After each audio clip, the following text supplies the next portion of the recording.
Bueno, pues vamos a otro asunto, un desafío bastante importante, tal vez el mayor desafío de los Estados Unidos ahorita. Esta información, pues ya no me sorprende, antes sí, la verdad, pero ya no me sorprende. La mitad de los estadounidenses, ¿sí?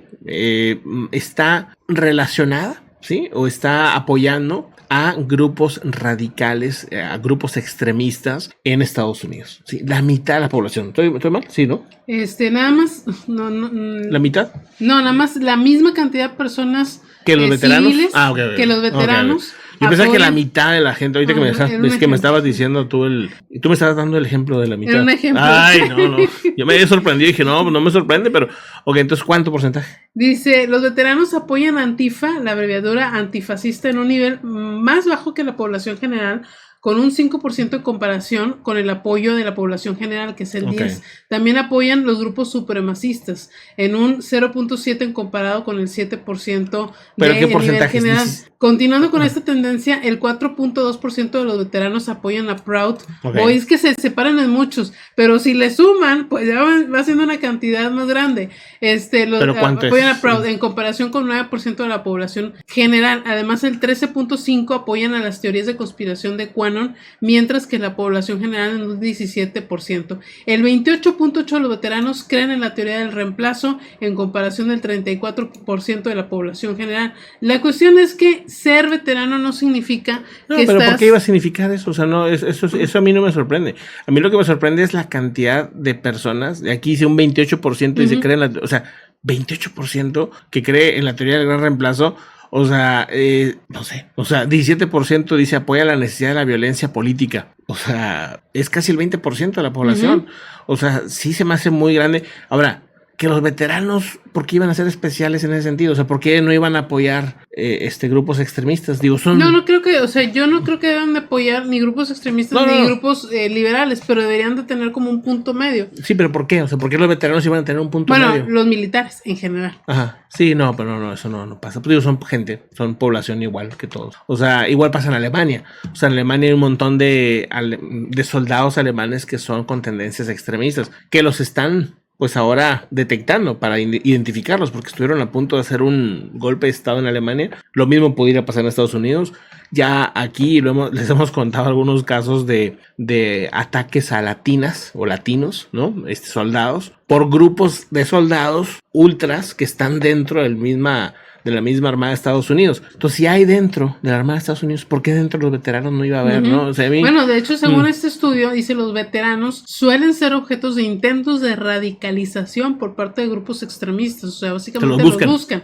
El entrenamiento militar anterior de los veteranos, o sea, las habilidades que tienen ellos, los grupos extremistas obviamente los buscan, quieren, ¿no? Si el entrenamiento militar anterior a los veteranos y las habilidades de liderazgo que los acompañan, combinados con la sensación de que su participación en un grupo extremista aporta legitimidad, crea una fuerte motivación para los reclutadores extremistas. Además, el ejército, compuesto principalmente por hombres blancos, un grupo demográfico con el que muchos extremistas se asocian. A final de cuentas, eso es lo que representa siempre los grupos extremistas: hombres blancos. Y bueno, si saben obviamente de armas, tienen capacidad de liderazgo, pues son un plus, por eso los buscan. Claro, sí debería detectar eso. La misma inteligencia de Estados Unidos, cuando empezaba lo de Trump, decía que el mayor reto, el mayor desafío de Estados Unidos de riesgo para su país era los grupos ultras que hay ahí. Ya no era el terrorismo árabe, eso ya no es un problema importante, es un problema, pero no es el más importante. El problema, según la inteligencia de Estados Unidos, más importante es eso, ¿verdad? Es ¿cómo se llama?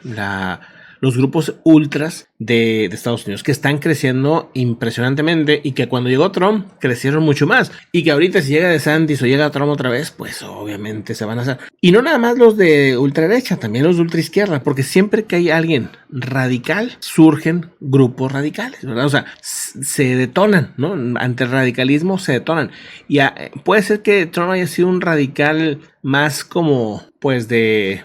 De dientes para afuera. De dientes para afuera, pero pero hay muchos que sí son radicales de verdad y que pues se inspiran al ver este tipo de personajes y pues van y hacen eso, ¿no? O sea, empiezan a tratar de pues quitar los derechos de los demás, tratar de hacer que las minorías queden básicamente aplastadas o desaparecidas, etcétera, etcétera. O sea, sí es un problema que yo creo que sí es el más grande de Estados Unidos. No veo otro problema. No es China, no es Rusia, ¿no? O sea, es ellos mismos, ¿verdad? Su problema es la división que hay, que sí hay otros países con sus problemitas, sus divisiones, pero no tan al grado de lo que se ve. Y dicen que también depende del ramo, es donde hay más apoyo. Por ejemplo, los veteranos del cuerpo de marines son los que más apoyan estos grupos radicales. Okay. Y dice que de verdad que creen que son mucho más que lo que dicen las encuestas. Porque dice el reclutamiento por estos grupos, dice, es intenso, o sea, intenso con los veteranos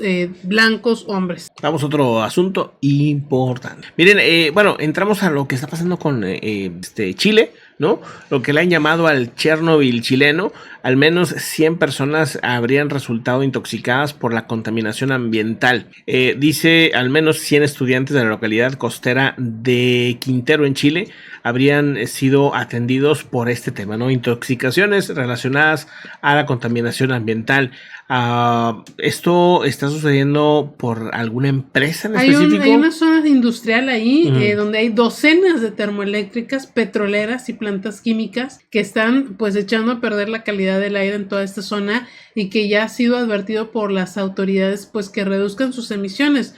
Digo, hablando otro punto también dentro de Chile, Santiago, ¿no? Ya es catalogado como una de las ciudades más contaminadas del mundo y uno no le pasa por la cabeza. Esta semana fue la ciudad más contaminada del planeta por 7 días. ¿No? O sea, no es cualquier cosa. Porque les digo, como varían mucho las variables de valga la redundancia, varían mucho las mediciones de los contaminantes. De repente puedes ver a Monterrey, o Ciudad de México, que por una hora está entre las primeras 10, pero no suele ser así en la realidad, o sea, porque pues hubo de repente un pico de contaminación y ya, pero acá fueron 7 días seguidos, entonces sí está fuerte.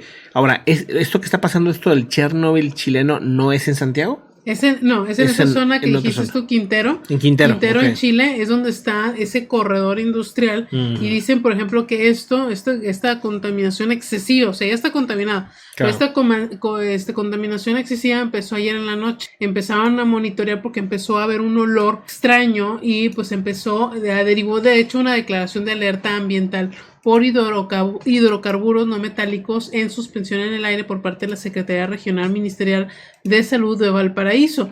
Y entrando el martes, las autoridades de 6 escuelas tuvieron que suspender clases porque muchos alumnos comenzaron con dolores de cabeza y vómitos y tuvieron que ser llevados al médico. La contaminación se extendió a lo que es la comuna de Concón, a Quintero y a Puchucavi, a donde está lo que es este cinturón industrial que es conocido por los chilenos como el Chernobyl chileno, por la docena de termoeléctricas, petroleras y plantas químicas que hay en esa zona. Bueno, pues ahí está, mira, o sea, vamos a ver en el mapa dónde está Quintero. O sea, es esta zona que estamos viendo aquí en pantalla. Está al norte de Villa del Mar, por lo que estoy viendo. Quiero ver qué tan lejos está de Santiago. Pues mira, Santiago está de este lado. Y esta es la zona. No está tan lejos. Deben ser como unos 100 kilómetros por ahí. Más o menos en línea recta.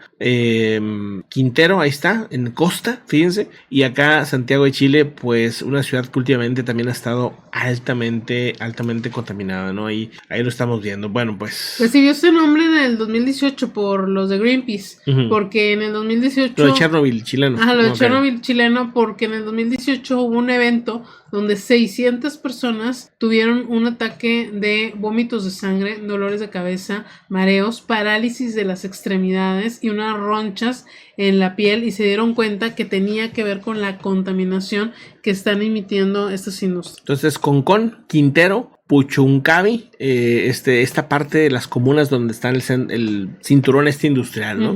Esa es la zona conocida como el Chernobyl chileno. Pues ahí está, ¿no? Tema termoeléctrico, tema petrolero, tema plantas químicas, todo pegado ahí. Pues cómo no, ¿no? Cómo no va a ser súper contaminante. Pues qué lamentable, y un saludo para toda la comunidad chilena. Vamos a otro asunto importante.